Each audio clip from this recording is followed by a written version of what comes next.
고객 응대 자체도 에너지와 감정 소비로 힘든데 이상한 진상 고객 만나면 더 많이 힘드셨죠. 그런데 진상이다, 진상이다 말은 하시는데 막상 사례를 들어보면 이건 진상은 아닌데 하는 일도 많아요. 그래서 준비했습니다. 진상 고객이 누구인지 또 어떻게 대처해야 하는지 궁금하신 분들은 저와 함께 하시죠.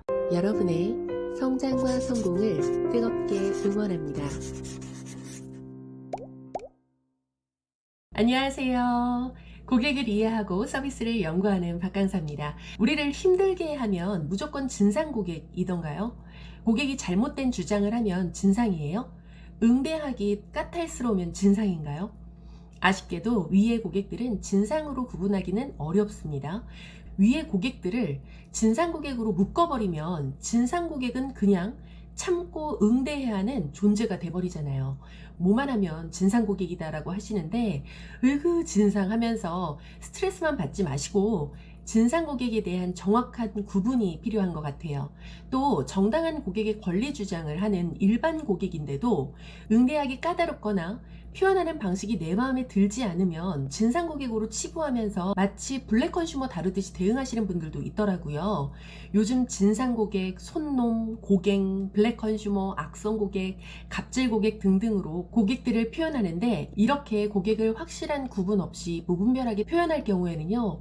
확실하게 문제 삼아야 하는 일도 단순히 진상이었다면서 지나가는 억울한 일이 생기게 됩니다. 고객이 잘못된 정보로 인지하고 착각해서 주장하는 거라면 조금 더 자세한 설명이 필요한 고객이지 진상 아니에요. 고객이 화가 나서 소리를 친다면 진정을 시켜야 할 강성 고객이지 진상 아니에요. 왜 그렇게 된 거냐, 언제부터 그렇게 된 거냐 꼬치꼬치 따지는 고객은 서비스에 대한 불신이나 이해가 부족한 것이지 진상 아니에요. 그런데 여기서 고객의 착각이나 오해를 풀어주기 위해서 규정과 상황을 설명했음에도 불구하고 재차 같은 주장을 한다면 여기부턴 진상이 맞아요. 불만사항에 대해 화가 나서 소리를 친 고객에게 진정 요청을 드리고 도움을 주려고 했음에도 불구하고 진정할 기미가 보이지 않는다면 진상 고객 맞아요. 서비스에 대한 의심과 이해 부족으로 꼬치꼬치 물어서 근거 자료와 함께 설명을 했음에도 불구하고 본인의 주장을 계속한다면 진상 고객 맞아요. 이젠 진상 고객 구분 되실까요? 진상 고객이란 서비스를 오남용을 하거나 강요하는 등의 행위로 업장 또는 직원에게 피해를 주는 사람을 뜻합니다. 여기서 업장의 피해는 영업에 손해를 끼친 사실이나 응대 직원의 신체 또는 정신적 피해를 뜻합니다.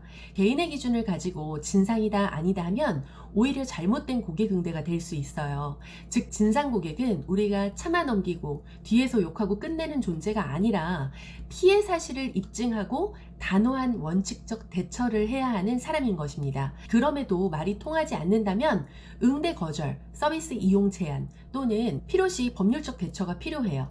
고객은 상품과 서비스를 이용하는 과정에서 직원에게 도움을 받아야 할 정당한 권리가 있음을 잘 알고 계실 거예요. 고객의 오해나 착각, 불신, 분노에 따른 응대 시에 엄청난 감정 소모가 동반되지만 그럼에도 불구하고 도움을 주려는 자세와 응대가 필요해요. 그럼에도 불구하고 여기서 중요한 건 이 그럼에도 불구하고입니다. 도움을 주고자 노력을 했음에도 불구하고 억지 주장, 반복 주장, 과격한 언어 표현, 심리적 압박 등 직원의 정서적 피해를 주는 경우에 해당 부분에 대한 피해 사실을 증거로 확보하시고요. 응대자를 전환해 주시거나 고객 응대 종결을 해 주셔야 해요. 피해 사실을 증거로 확보한다라는 것은 녹취를 하거나 증인 또는 기록물을 확보해서 사실 정황을 근거로 남기는 거예요. 그 과정에서 고객이 더욱 과격한 행동을 하거나 더 나아가서 물건을 집어 던지거나 폭언을 하는 등의 위법 행위를 동반했다면 이건 강경 대처해야 하는 악성 고객이 되는 것입니다. 고객이 서비스를 이용하는 과정에서 피해가 있었고 그에 따른 보상을 요구하는 클레임 처리 과정에서 교통비, 일당, 정신적 피해 보상 등 과도한 보상을 요구한다면 납득할 수 있는 수준에서의 협의와 협상이 필요한 것이지 진상이라고 볼 수 없어요. 고객도 고객 나름대로의 입장이 있고 정당한 보상 범위라고 생각할 수 있는 것이기 때문에 협의를 통해서 조율을 시도하셔야지 대반의 진상이야 악성이야 할 수는 없어요. 하지만 조율도 안 되고 점점 보상 요구가 과해진다면 고객님 저희가 땡땡으로 처리가 가능한 부분이지만 더 이상은 어렵습니다 같이 할 수 있는 부분에 대해서 언급하고 만약 그 요구가 과하다면 고객이 서비스를 오남용하려는 정황을 꼭 근거로 남겨놓으시는 것이 필요해요. 그럼 진상 고객을 대응하는 방법을 5단계로 알려드릴게요. 첫 번째, 감정 컨트롤입니다. 이때 응대자는 빌미를 제공하지 않는 것이 중요한데요. 고객의 행동이 상당히 기분이 나쁜 게 당연하지만 절대 나의 감정이 태도가 되어 같이 흥분하거나 제3자가 보기에도 직원도 이상하네 라는 빌미를 제공하지 않으셨으면 좋겠어요. 고객이 흥분을 하면 같이 흥분을 하기 쉬운데 흥분한 고객의 억양이나 톤 또는 목소리 크기는 제거하시고 들으세요. 내용만 들으려고 노력해 보시는 거예요. 즉 문제에 대한 요지만 파악하시는 거죠. 이때 어휴 많이 힘드셨죠. 아휴 많이 불쾌하셨죠. 라는 과도한 공감의 표현이나 리액션은 도움이 되지 않아요. 말의 내용 중에서 느낌보다는 사실적인 부분을 찾아서 땡땡하실 때 뭐뭐라는 메시지를 발견하셨다는 말씀이신 거죠. 같이 객관적인 문제에 대해서 집중해 주세요. 이때 나의 음성 톤은 차분한 저음과 진중한 자세가 중요해요. 대면 응대라면 메모를 하거나 하이라이트 동그라미 치는 등 꼼꼼히 문제를 파악하고 있음을 보여주세요. 감정적 대응이 되지 않도록 주의하셔야 돼요. 두 번째, 응대자 또는 시간을 전환해 주세요. 사람이 바뀌면 정서의 온도가 바뀌기 마련이거든요. 응대자를 바꿀 수 있다면 다른 담당자가 대신해서 응대를 해주시면 좋아요. 상급자이면 좋겠지만 꼭 상급자가 아니어도 제가 해당 건은 총괄 담당자입니다 라고 하면서 응대를 이어가시면 좋아요. 만약에 응대자 전환이 어렵다면 즉각적으로 거절을 하기보다는 혹시 모르니 다른 방법을 더 확인해 보겠다라는 식으로 시간적 텀을 두고 즉각적인 제안보다는 최대한 고객을 위해서 시간을 할애해서 도움이 될 방법을 찾고 있다라는 노력의 모습을 보여주시는 거죠. 대안을 제시할 때는 최대한 고객이 선택할 수 있도록 하시는데 선택할 대안이 없을 때는 지급 방식이나 소통 채널, 처리 시점이라도 선택할 수 있도록 제시해 주는 것이 좋아요. 그럼 어떻게 해드릴까요? 처럼 고객에게 너무 오픈된 대안을 묻는 것은 좋은 방법이 아닙니다. 그대로 안 해줘도 문제고 또 고객이 요구한 대로 해줘도 다음에 또 이런 문제가 발생됐을 때 또 문제거든요.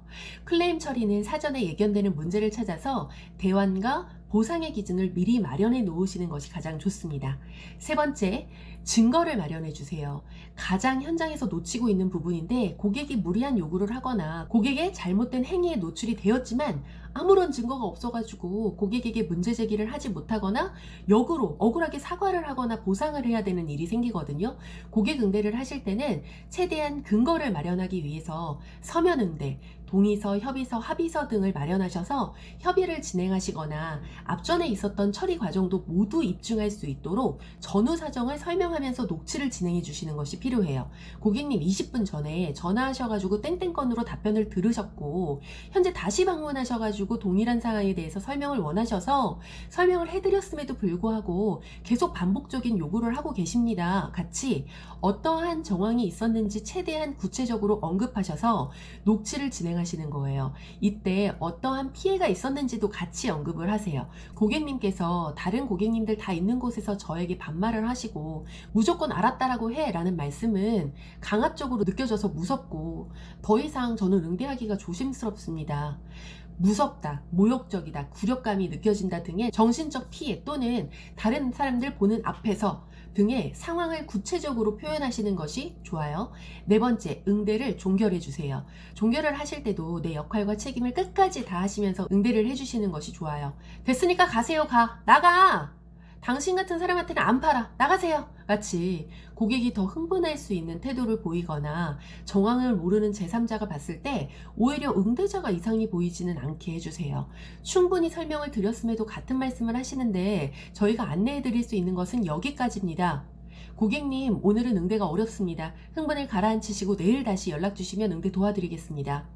고객님, 많은 고객님들께서 불안해하시고 영업에 지장이 있어서요. 진정하시고 내일 다시 말씀하시죠. 고객님, 저희 직원에게 사과를 요구하시는데 저희 직원이 사과를 드렸음에도 계속해서 사과를 재차 요구하시는 건 더 이상의 응대가 어렵습니다. 전화 종료를 안 하셔서 제가 먼저 끊겠습니다. 같이 끝까지 상황을 제3자가 봐도 납득할 수 있도록 상황이 연상되게 마무리를 해주세요. 마지막 5번째입니다. 추후 근거 자료나 증인, 진술을 확보해 주세요. 같이 근무하는 근무자에게 진술을 받아 놓는다든지 내가 응대했던 정황적 사실 내용을 타임테이블로 기록물로 남겨놓는다든지 당시 CCTV 영상을 확보해 놓는다든지 주변 상권 상인이나 고객에게 진술서를 확보해 놓을 수 있다면 확보하시는 것이 좋습니다. 이렇게 제가 악성 고객에 대한 분석과 사례를 많이 접해본 결과 법의 테두리를 교묘하게 벗어나서 서비스를 남용하고 괴롭히는 진상 고객들의 특징은 원칙이나 대응 기준이 없이 상황에 따라서 감정에 따라서 응대가 달라지거나 준비되지 않은 곳일수록 빈번하게 발생하더라고요. 지금 당장 경찰에 신고를 한다든지 법적인 대응을 할 명확한 근거가 없다 할지라도 이러한 진상 행위가 반복된다면 충분히 법적 대응이 가능한 블랙 컨슈머인 것입니다. 이에 에이 재수없었다 치자, 한 번인데 뭐 하면서 그냥 대수롭지 않게 여기지 마시고 5가지 단계를 꼭 기억하셔서 대응해 주세요. 또 응대하기 힘들거나 까다로운 고객 등을 포함한 광범위한 고객군을 진상이라고 치부를 하면 결국 거절을 해야 할 상황도 유야무야 대응하다 끝나고 그러한 피해는 고스란히 서비스직 종사자에게 정신적으로 힘듦을 줄 뿐더러 근무 의욕 상실 및 서비스 품질 저하 등 악순환이 반복될 것입니다. 모든 고객을 만족시킬 수는 없어요. 만족을 시켜야 할 고객에게 건강한 서비스를 제공하시고 만족을 시키면 오히려 안 될 진상과 악성은 정중하지만 단호한 원칙적 대응이 답이라는 것을 꼭 기억해 주세요. 앞으로도 더욱 자세한 유형별 고객에 대해서 나누려고 하는데요. 우리 현장에서 어떤 진상 고객 또는 강성 고객이 있었나요? 댓글을 남겨주시면 함께 고민하고 나누겠습니다. 지금까지 여러분의 성장과 성공을 뜨겁게 응원하는 박강사였습니다. 감사합니다. 응원해요 여러분, 성장과 성공을 함께하는 박강사가 있어요. 안녕.